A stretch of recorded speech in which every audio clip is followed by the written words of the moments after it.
J'avais beaucoup de stress, alors par le lien de l'école et avec du monde, je me rappelle plus exactement c'était qui, j'ai réussi à faire un appel à la DPJ pour faire un placement en famille d'accueil. J'ai resté pendant quasiment 1 an. Dans la famille d'accueil, c'était remarquable. Ils prenaient soin de nous autres, ils étaient attentionnés à chaque fois qu'on avait un problème quelconque. Ils venaient nous parler. Si on avait besoin de quelque chose, on pouvait le demander sans avoir de crainte. C'était pas comme une vraie famille, là. Je les appelais maman et papa, là, quasiment. Mais si certains jeunes considèrent leur famille d'accueil comme leur propre famille, plusieurs se plaignent d'y subir de la violence, parfois physique, le plus souvent psychologique. Et là, ça a été encore pire parce que quand on se faisait chicaner par la famille d'accueil, ils se servaient de ça, de mon agression pour me faire de la peine, t'sais. Ils me disaient des choses comme tant mieux si ça t'est arrivé, il a bien fait de te poignarder, t'sais. La famille d'accueil me disait ça, là, la madame, là. Puis j'avais beau le dire là, à ma travailleuse sociale, puis tout ça, puis elle me croyait pas qu'il me disait des choses comme ça, puis c'était vrai, t'sais. J'inventerais pas des affaires de même, c'est pas des choses à niaiser, là, tu sais. Fait que pourquoi retirer l'enfant de sa mère s'il s'en va dans une, tu sais, dans le pire ou dans la même affaire, là, tu sais, où est-ce que c'est pas propre. J'en ai vu une à la Chenet, famille d'accueil, j'avais une de mes copines qui habitait là en plus. Puis là-bas, là, ça fumait des joints dans la face des enfants, puis je parlais au téléphone avec ma copine, là, puis j'entendais crier des ta gueule aux enfants. Fait que y en a des familles d'accueil qu'on laisse aller, puis c'est sale. L'autre fois, j'ai été, c'est dégueulasse, c'est sale, les enfants sont mecs de même, là, tu sais. Puis les travailleurs sociaux, ils le voient bien, puis ils font rien. Ils les laissent là, les enfants, ils les laissent pourrir là, tu sais.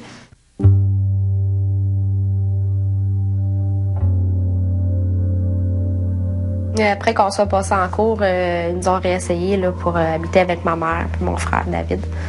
J'avais 12 ans. Je venais juste d'avoir mes 12 ans. Puis c'était un petit peu avant que l'école commence, là.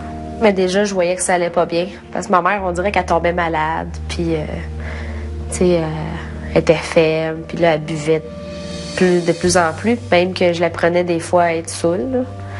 Fait que ça me dérangeait beaucoup.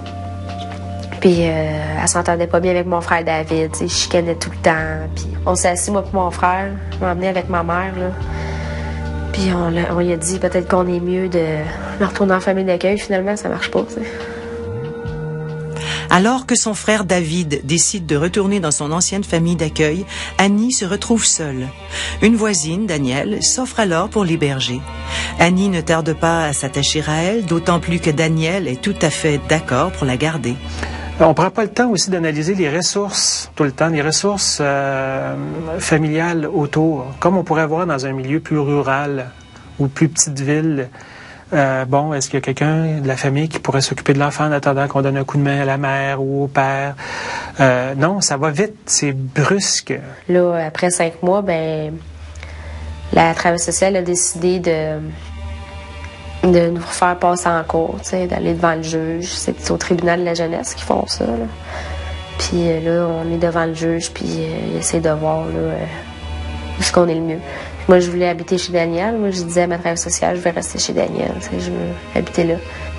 Moi, j'avais pas mon mot à dire, j'étais pas majeure, puis j'avais pas 14 ans encore.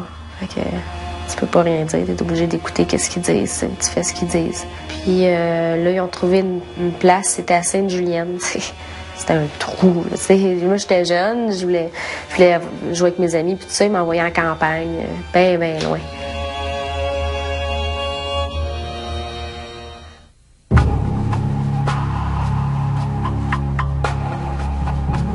Place-moi dans une famille d'accueil, mais place-moi pas avec des délinquants. Je rentre là, je connaissais rien. Je connaissais même pas c'est quoi une cigarette puis de la dope. 2-3 mois après, je sais c'est quoi un joint, je fais ma batte. Voyons donc. J'aurais pas été là, j'aurais été dans une famille normale. Je pense pas avoir connu ça à 7 ans, là, de la drogue, là. M'excuse.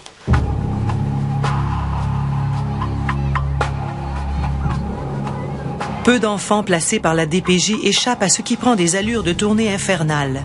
Un enfant sur 10 a vécu dans une seule famille d'accueil. Le quart de tous les autres ont été placés dans 5 familles et plus. D'après les spécialistes, ce manque de stabilité peut avoir de graves conséquences. J'ai tellement changé d'école souvent que là, à cet âge, j'ai de la misère à finir mes cours. J'ai de la misère à rester à la même école. Encore, là, je change d'école pour rien. On dirait que c'est resté une habitude de vie. Là.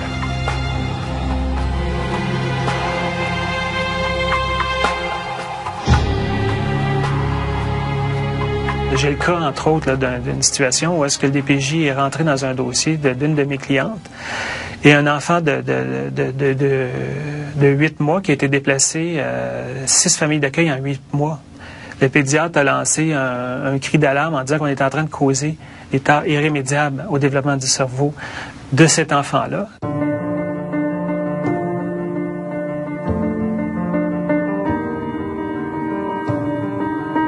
Moi, je pourrais juste te dire que j'ai fait 37 placements en 18 ans. Je peux pas tout te nommer et je vais être sans cours de matin. Je peux te nommer les principales, qui est tous les centres d'accueil. Tu as commencé par La Clairière. Après ça, c'était Dominique Savio. Après ça, c'était Bosco.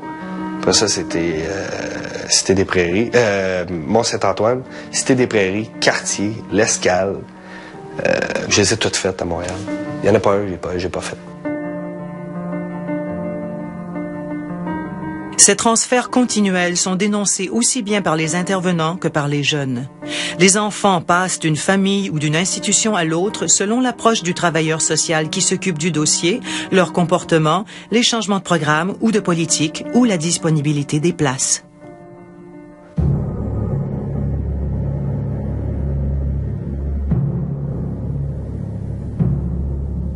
Le jour au lendemain, ils m'ont dit que je m'allais vivre en foyer de groupe à Longueuil.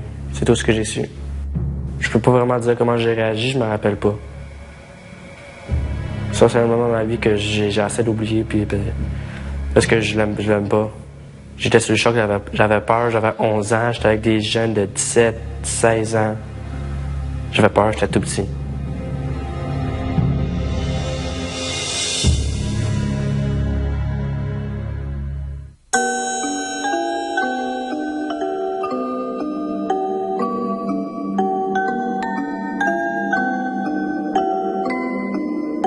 Effectivement, les enfants sont souvent placés et déplacés à plusieurs reprises.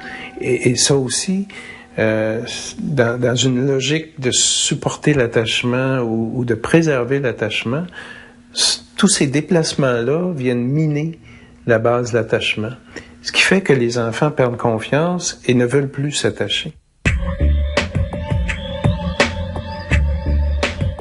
M'a dit, dans les premiers temps, j'ai commencé à placer en centre d'accueil. Je connaissais pas le système, je connaissais rien. Fait que l'éducateur qui m'était attitré comme parrain, en guillemets, qui disait mais tu t'attaches, je veux pas à cette personne-là parce que tu y comptes tes problèmes, tu y comptes ce qu'il vient te chercher, c'est ce que tu as d'un trip, puis dire ben tabarouette, je vais en parler, puis je vais peut-être mieux filer après, tu sais. Mais là, après 2, 3, 4 ans, il te transfère. Ben, tout ce que tu viens de dire vient de tomber à l'eau. Hein. Alors, dans ce temps-là, les enfants vont réagir en régressant, en se révoltant, en s'opposant, en développant des troubles de comportement. Et là, il y a toute une séquence, là. Bon, placement, déplacement, deuil, perte d'attachement, opposition, troubles de comportement, troubles d'adaptation, médicalisation. Et ces enfants-là s'en sortent pas.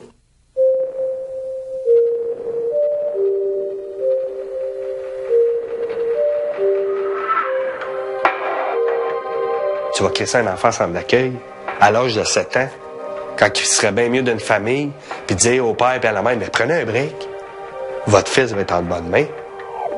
La DPJ peut s'en mêler pareil, ça, j'ai rien contre ça. Mais placer un enfant de 4 murs avec 16 jeunes, oublie ça. Tu se mets de le mettre dans l'armée, c'est la même maudite affaire. C'est ça, la DPJ. Comme Michel, plusieurs jeunes pris en charge par la DPJ sont placés à un moment ou un autre en centre d'accueil ouvert ou fermé.